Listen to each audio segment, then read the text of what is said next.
خوشحالیږي چې الله زما توبه بیا به ګناه نه کوم. درې خبرې دي، درې. یو دا چې ستومانه شي، الندم توبتون، بس ستومانه شي څه چې دا ګناه مې نه وې کړې څه خبه وه، دې ته ستومانتیا وایي. دویم معافي وغواړئ، فقلت استغفروا ربکم، د خدای نه بخښنه وغواړئ چې خدای ما وبخه، ما معاف کا. او دریم قصد به کوې چې آینده له به دا ګناه نه کوم.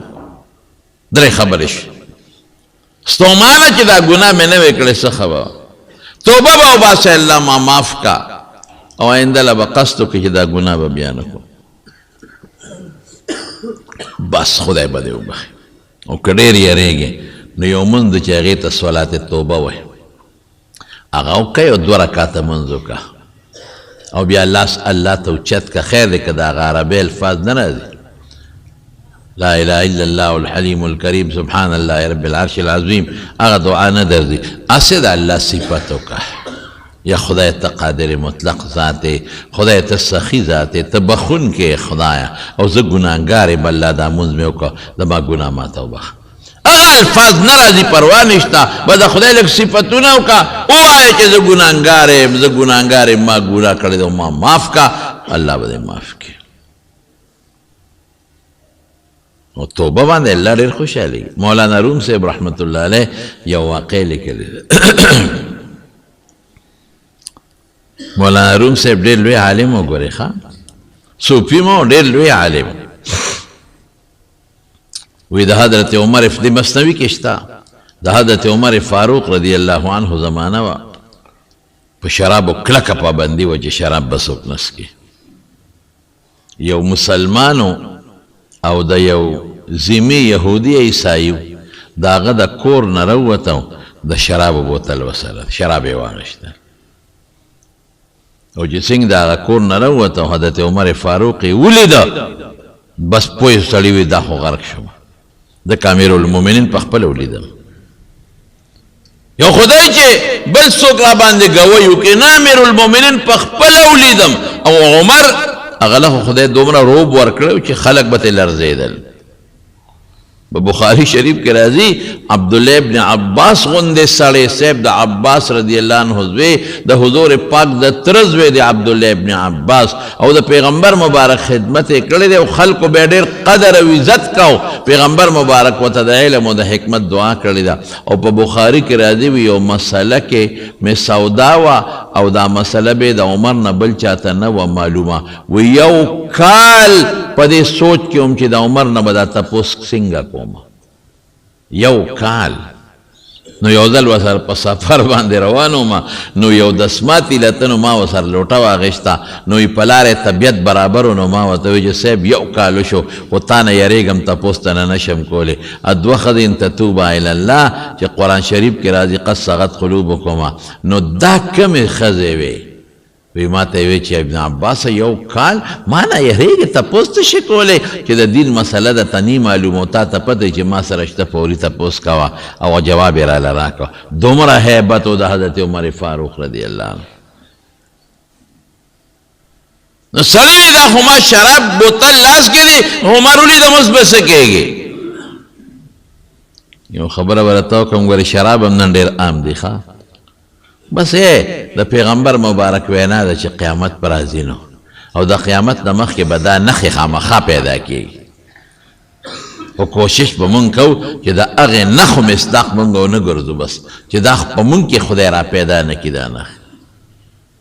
دا غټ خطرناک جرم دا دی چې دا نښې په مونږ کې پیدا شي، او د دې ګناه دپاره مونږ استعمال شو. راشه کولو شرابونه خرڅېږي، قسم په خدای دا لوی لوی خلک کولو په خپلو خادو کې او په ودونو کې او د شپې لګیا دی شرابونه څکي، هېڅ پروا نشته. او په نوره دنیا کې پاکستان کې خو لا بیا هم پابندي ده په شرابو. ورشئ تاسو په نوره دنیا کې وګورئ نو حیران به شئ. په ازبکستان کې کولاو شراب، کولاو، بلکې زه ډېر ناشنا دا وه چې تاشقند ایرپورټ باندې مونږ راتلو، لاهور ته فلایټ و زمونږ، نو د مانځه وختو نو په ټول تاشقند ایرپورټ کې جومات نشته چې مونږ پکې مونځ وکړو. د مسلمانانو وروسته آزاد شوی ټول ایرپورټ کې جماعت نشته موږ وی مونځ کوم ځای وکړو جماعت نشته او هلته بې د جماعت نه بار په میدان په مونځ پابندي ده داسې په سړک باندې په فرش باندې مونځ نشي کولی پولیس ته اوچتای چې دلته به مونځ نه کوې خو د مونځ خپل ځای دی هلته یې کوه په ټول ایرپورټ کې د مانځه ځای نو هلکه دا به دې مونځ سره څه کوو وی یو وی دلته مه کوه بل وی دلته مه کوه ما ملګري ته څادر واچوه سړیه موږ نه مونځ قضا کېږي خپل کار به کوي پولیس ته یو کار سي یو ځای کې هم څادرونه واچولو خپل مونځ زموږ خلکو راته نیغ نیغ کتل چې دا څه کوي او دا واوره د مونځ ځای پکې نه و د مونځ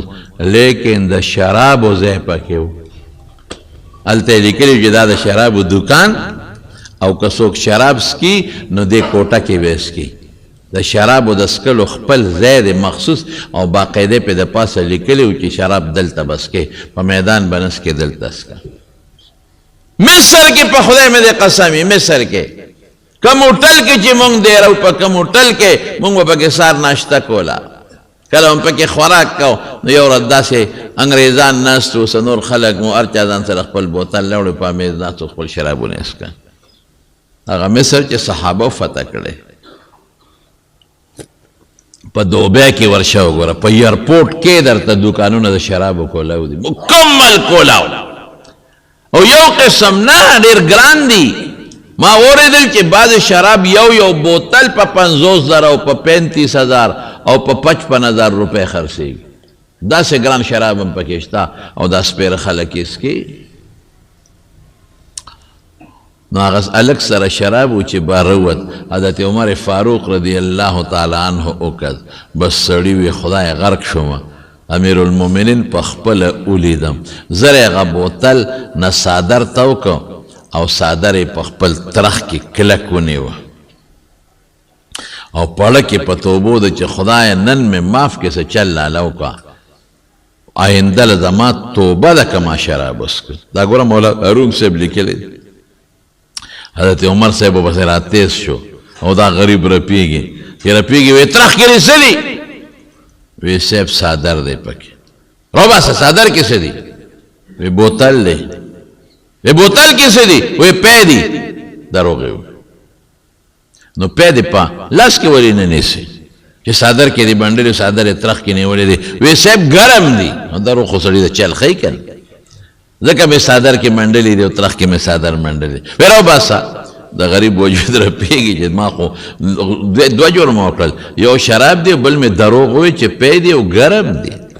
اوس به وایي چې دا پی خو چې څنګه څادر د ترخ نه راوویسته او څادر یې لرکو او بوتل ډس شو چې په ځمکه ته پرېوته او چې پرېوته نو پی ته روان شو پی او بړاس ته خېږي او بوتل هم ګرم دی سړی هم حیران شو حضرت عمر فاروق رضی الله عنه بیا لکه وی ما خو ولیدل چې دا یخ بوتل دی په لاس کې نیولی بوتل نه خود بړاس دی او ما ته پته وه چې دا شراب دی دا څه مسله ده جادوګرۍ که څه مسله ده وی صاحب معافي خو به کې کن وی او بلکل معافي اسم درته نه ویم خو ال ووایه وی قسم په خدای د دې کور کې مې شراب واغېشتل ښه یخ پخ و لاس کې مې ونیول خو چې ته مې ولیدې یره را باندې راله نو بوتل مې په څادر کې ونغښته او څادر مې په ترخ کې ومنډه خو د زړه د اخلاص نه مې توبه وایسته الله زما په توبه دومره خوشحاله شو چې هغه شراب یې راله په پیو باندې بدل کړل حضرت عمر فاروق رضی الله عنه ورته څه وایي دا هم حضرت عمر صاحب ورته وایي ویس د تعجب خبره نه ده شراب هم یو بیدون کې شی دی او پیم بیدون کې شی دی عرب ورته سیال وایي نو که یو شی په بل بدل شو خیر دی پروا نشته پی په شملو بدلیږي خو حیران په دې ما چې دا په ترخ کې دی ګرم چا کړل دا په څه باندې ګرم شو الله د هغه په توبه دومره خوشحاله شو دومره مضبوطه حیا وله راوسته چې هغه دروغ یې وله په رښتیاو بدل کړل دومره لوی ولی ته په لږ ساعت کې خدای جوړ کړ دا ته خدای یو ولی جوړ کړ چې ته دروغ وې دا دروغ دله په رښتیاو بدلوم تا وې پی دي پی مې دې جوړ کړل تا وې ګرم دي په دا ترخ کې مې درته ګرم کړل دومره الله د مسلمان په توبه خوشحاله تمارونو توبه بس توبه څه شي زه عاجز یم خدای د خپل عاجزۍ اظهار ما ګناه کړې ده دنیا کې چې څوک د چا در له لاړ شي که نه او ورته کښېني چې یاره ما دا ستا غلطي کړې ده او ما ګناه کړې ده او ما معاف کړه نو د هغه زړه خوشحاله شي که نه شي بعضې سپېره خو بیا هم بخل نه کوي خو چې کم کې انسانیت او مسلماني وي خوشحاله شو بس ته زما در له راغی او تا معافي وغوښته داسې خو زه هم ګناهګار یم د خدای در له زه معافي غواړم نو ما به الله نه معاف کوي زه معاف مې کړی دا سړی خوشحاله شي او ماله کور له راغی خلکو ته مې ماله صاحب کور له راغی خلکو ته مې مانې معافي وغوښته نو الله خو حقیقي مالک او حقیقي بادشاه دی حقیقي لوی دی که نه مونږ کمزوري یو چې د زړه د اخلاص نه ورته توبه وویسته معاف به دي مشهوره واقع ده ما څو ځله کړې ده چې یو سړی به د بیت الله طواف کو او په طواف کې لګیا او چغې والې لبیک اللهم لبیک لبیک اللهم لبیک او هغله به د غیبو نه اواز راته لا لا لا لا لبیک ستا را لبیک نه قبلېږي یو عالم ورسره یو بزرګ په خوا کې روان و وایي دا اواز اورئ دا تا ته چې وی لا لبیک ویاو وی دا د کله نه وی دا خو کلونه وشو چې زه دا لبیک ویم او ما ته هم دا چغه راځي چې لا لبیک ستا لبیک نه قبلېږي دا خو لومبی ځل نه دی دا خو کلونه زما وشو چې داسې اواز اورم نو وی چې نه قبلېږي ځان څه له کړی زه کور ته که نه قبلېږي نه نو څه له لبیک چغې وی نو سړی ورته وی وی ما خو ګناه کړې ده ما خو غلطي کړې ده نو د خدای دې در له راغلی یم او چغه ورته وام چې لبیک خدای تا ته حاضر یم لبیک الله تا ته بار بار حاضر یم دا د خدای در دی دلته راغلی یم او چغه ورته وام نو چې دلته نه قبلېږي نو ته راته بل در وښایه چې هلته لاړ شم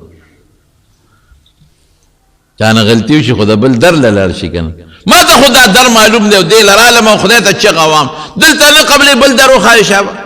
چې هلته لاړ شم هلته ورته چغه وام خو پرېږدم خو نه دا خپل رب تر مرګه پورې به ورته هم دا چغې وام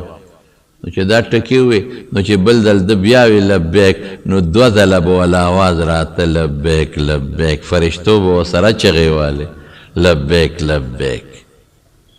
حدیث کې هم داسې راځي که نه چې څوک لبیک وایي د دنیا د ختمېدو پورې ښي طرف ته ګس طرف ته کاڼي بوټي فرشتې دا ټول ورسره لبیک لبیک وایي دا ولې دی د خپلې عاجزۍ اظهار وکړو یو حدیث کې راځي د ښي طرف ته فرشته انسان نیکي لیکي دا اورئ ښه ګس طرف ته فرشته د انسان ګناه لیکي نو چې دا انسان کله ګناه وکړي دا ښي طرف ته مشره ده دا آمره ده دا ګس طرف ته محکومه ده نو چې انسان ګناه وکړي نو دا ګس طرف ته فرشتې لیکي نو دا ښي طرف والا ورته وایي صبر وکړه مه لیکه که توبه وباسې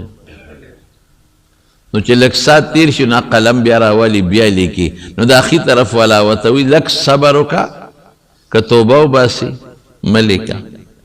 نو چې بیا لږ ساعت تېر شي بیا قلم راوالي او بیا لیکل کوي نو دا ښي طرف والا ورته وایي لږ صبر وکړه درې ځله ورته وایي مه لیکه توبه به وباسي د خدای بنده دی مسلمان دی نو چې بیا هم توبه ونه باسي درې ځله صبر کوي نو بیا ورته ښي والا وایي وایي زه اوس یې ولیکه دا سپېره دی سپېره د الله نه بخښنه غوښتل او توبه او هسې چې موږ نه وباسو توبه نو دا خو موږ کبر نه کوو چې هم ګناه کوم توبه نه وباسو دا خو بیا موږ کبرجن یو حسن بصري رحمه الله له اوس د توبې هغه برکات یې وره حسن بصري رحمه الله له یو سړی راغی وی جی ډېره لویه ګناه مې کړې ده وی استغفار وایه بل سړی راغی وی جی اولاد مې نشته بچي مې نشته وی استغفار وایه بل سړی راغی وی جی علاقه کې قات باران نه کېږي وی استغفار وایه بل سړی راغی وی بېماله یم غریب یم قرضدار یم وی استغفار وایه بل سړی راغی وی صاحب څوک مې عزت نه کوي بې عزته ګرځم وی استغفار وایه یو شاګرد ورته بل دې سجده دي که دا یو ټکی دی زده دی خو که څوک وی سر مې خوږېږي همدغه دارو که څوک یې خېټه کې مې درد یم دغه دارو، که څوک کوی خپې مې خوږېږي هم دغه دارو. نو چې څوک راځي استغفار وایي. او ته څه وایي؟ حسن ابن یسار بصري لوی محدث دی، عالم دی، صاحب تابعي دی، وی الله پې اووه وعدې کړي دي. الله حکایت دلته نقل کوي ښه فقلت استغفروا ربکم، استغفار وایي. انه کان غفارا، ګناه به دې وبخي، الله بخونکی دی. یو دا شو. یرسل السماء علیکم مدرارا، که باران نی په شیبو باران به درته باندې وکړي. ویجعل لکم جنات، باغونه به دله خدای درکړي. ویجعل لکم انهارا، دومره ځمکې چې نهرونه به بهږي دا به له درکړي. انه کان غفار یرسل السماء علیکم مدرارا ویمددکم باموال وبنین، مال به درکړي که غریبې، اولاد دې نه کېږي بچي به دله درکړي. ويجعل لكم جنات ويجعل لكم انهارا ما لكم لا ترجون لله وقارا. د خدای نه عزت ولې نه غواړئ؟ اشارت شوه چې کس بې عزت دې څوک نه کې استغفار وایي، الله به دله عزت هم درکړي. بس اخیری به یو خبر اوسو کوم، توبې خو موږ وباسو، خو بهترین د توبې دپاره بهترین دم استغفار دی. استغفر الله ربي من كل ذنب واتوب الیه، دا رکوټ استغفار. استغفر الله ربي من كل ذنب واتوب الیه. او غټ استغفار څه دی؟ استغفر الله الذي لا اله الا هو الحي القيوم واتوب الیه. دا زده کې که دله نه دري د خپل ملا صاحب نه زده کې، یو ټکي ته روزانه زده کوئ، ماته استغفار وښایه، دا زده کې. او حضور پاک به فرمایل وی زه روزانه 100 کرته استغفار ویم. بلکې بل حدیث کې راځي چې د 100 نه زیات استغفار روزانه ویم. نو چې پیغمبر یې وایي چې د ګناه نه معصوم او پاک دی چې الله خوشحاله شي، نو بیا موږ دی ولې ونه وایو؟ روزانه ټول ملګري زموږ د دې قادریې مبارکې چې کم علما دي بزرگان دي هغې 314 یادوي چې 313 ځل وایي. وایي ځکه چې تعداد د رسولو 313 د رسولان په پیغمبرانو کې یو خاصه ډله د بدر د غازیانو تعداد 314 او دغه رنګې د مهدي لښکر چې کله لومبې خلک ورسره بیعت کوي ابه 314 اصحاب تالوت چې په نهر پورې ته 314 وي دا عدد لږ مبارک دی نو 314 وایي. خیر که 314 وایي په یو ځل او که لږ لږ وایي خو شواروس کې پوره کوي ډېره ښه ده، کنې 100 کرته وایي. ښه 100 کرته وایي. دعا وکړئ چې الله زموږ ګناهونه معاف کړي، الله زموږ ګناهونه معاف کړي. یا الله زموږ توبې قبول کړي، الله د ګناه نه مو ساتي، خدای نفرت هم د ګناه نه پیدا کړي. او چې کوم هم کړي دي الله تا ته سوال کو، الله هغه راته معاف کړي. یا الله د هر قسم آفتونو، د فتنو او د بلیاتو او د مشکلاتو نه په امن و امان کې وساتي. یا الله مونږ د غمونو نه وساتي، خدای مونږ د هر قسم سوچونو، غلطو تصوراتو، د غلطو وسوسو نه په امن و امان کې وساتي. الله که څوک غریبانانی بې مالی د فراخ روزي ولا ورکړي، که څوک قرضدارانی الله قرضونه اخلاص کړي، که څوک بیمارانی الله روغ صحت ولا ورکړي. په دې مجلس کې په کورونو کې څوک بیماران دي روغ صحت ورکړي، که څوک قرضداري قرضونه اخلاص کړي. یا الله که څوک څه پریشانی چاته پریشانی په خوشحالو بدله کړي. الہ العالمین بی اولاد ولا اولاد ورکړي، که د چا نارینه اولاد دي نارینه اولاد ولا ورکړي. خدای که د چا یو بل سره بغضونه حسدونه دي، بغضونه حسدونه ورته الله په خوشحالو باندې بدل کړي. چا یو بل سره روانې دشمنۍ طرفګنۍ وي الله په روغو یې بدل کړي. زموږ ډېر دوستان دي، دا زموږ یو ملګری د عمران د هغه ترور مړه دعا ورته وکړئ چې الله یې مغفرت نصیب کړي، الله یې د آخرت خوشحالۍ نصیب کړي. زموږ بای دوستان دي، دا زموږ دوست داود صاحب اسلام آباد نه راغلي، داسې د پېښور نه یو ځای بل دی نه دوستان راځي. الله ټولو له په یو یو قدم اجرونه او برکتونه ورکړي او د دنیا او د آخر خیر او خوشحالۍ نصیب کړي. او دا عمردو کې د حاجي امتیاز پمپ والا کور والا وفات شوې ده، الله دې مغفرت نصیب کړي، الله یې د آخرت خوشحالۍ نصیب کړي. او مفتی آباد کې سلطان چمیار کور والا وفات شوی، یې ډېره نیکه ښځه وه، خدای پاک دې وبخي، الله دې وارثانو له صبر ورکړي. بره خټ کې جهانګیر وفات شوی دی، الله دې وبخي او الله دې وارثانو له صبر ورکړي. د شیخ کورونو خانی کا کالور وفات شوی ده، الله پاک دې وبخي، الله دې وارثانو له صبر ورکړي. بعضې ملګري بیماران دي، څوک بیماران دي او دعاګانې غوښتې دي، نو الله دې ور دعاګانې قبولې کړي. دا کلي کې یو جومات دی، هغې کې امام نشته، د هغې جومات کې د یو عام کس نورو خلکو ته تراویح کوي، کېږي خیر دی چې په شریعت باندې برابري نو کولی شي تراویح نورو خلکو ته. الله یې زمونږ نه راضي شي او اخر وخت کې د الله زمونږ په خولې کلمه د شهادت راولي چې لا اله الا الله محمد